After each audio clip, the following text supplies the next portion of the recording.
Welcome to Padmaja Reddy kitchen. నేను మీ పద్మజారెడ్డిని. ఈరోజు తయారు చేయబోయే రెసిపీ ముల్లంగి ఫ్రై. చేసే విధానం చూపిస్తాను రండి. ముల్లంగి ఫ్రై ఎలా చేసుకోవాలో ముందుగా స్టవ్ పైన పాన్ పెట్టి ఒక 3 స్పూన్లు ఆయిల్ వేసుకోవాలండి. ఇప్పుడు ఈ ఆయిల్ వేడెక్కిన తర్వాత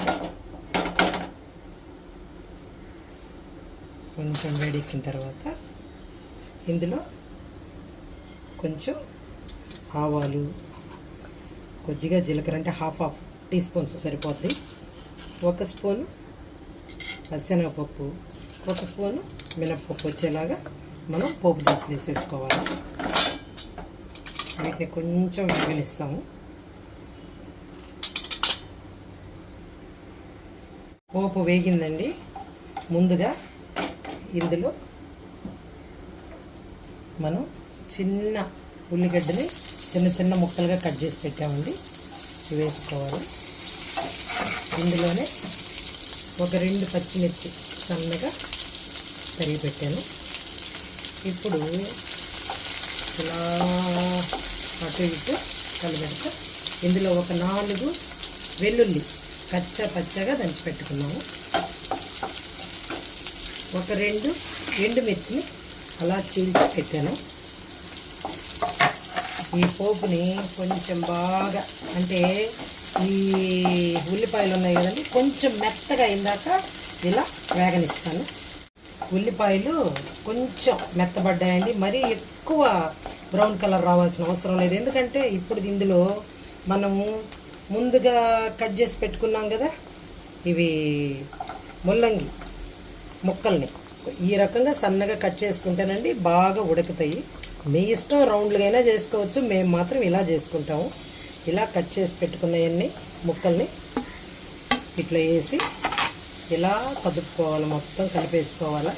ఇలా బాగా కలిపి మూత పెట్టి పెడతానండి. ఇప్పుడు సిమ్లోనే ఉంది, సిమ్లో అయితే బాగా ఉడకద్ది. ఇప్పుడు ఇలా మూత పెట్టి పెట్టేస్తాను. ఒక 10-15 నిమిషాలు అలా ఉడకనిస్తాము.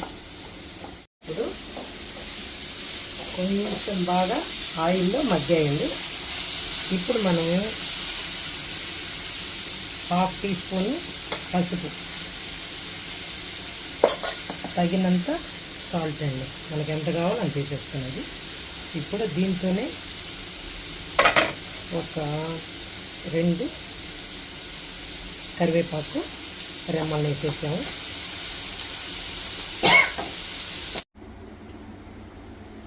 చూడండి బాగా ఉడికిపోయిందండి. ఇలా మూత పెట్టి మనం పాన్కి సిమ్లో పెట్టుకొని సిమ్లోనే ఉడికించుకుంటే చాలా బాగా ఉడకద్దండి ఇది. ఇప్పుడు ఇందులో లాస్ట్ అండి కొంచెం కారం, ఎందుకంటే మనం పచ్చిమిర్చి వేసుకోవడం, ఎండుమిరపకాయలు వేసుకోవడం, కొద్దిగా ఒక 1/2 టీ స్పూన్ అనుకోండి కొంచెం కారం వేద్దాం. ఎందుకంటే మనం ముందు వేసేసుకోవడం వల్ల కారం సరిపోద్ది. ఈ కారం వేసుకుంటే కొంచెం టేస్ట్ బాగుంటుంది. రెండోది మన ఫ్రైకి కొంచెం అందం కూడా వస్తుందండి, కొంచెం రెడ్డిష్గా అలా అందం వస్తుంది. ఒక 2 నిమిషాల సేపు ఇలా ఉంచేస్తాను. ఇప్పుడు కారం కూడా బాగా ఫ్రైకి పట్టేసిందండి.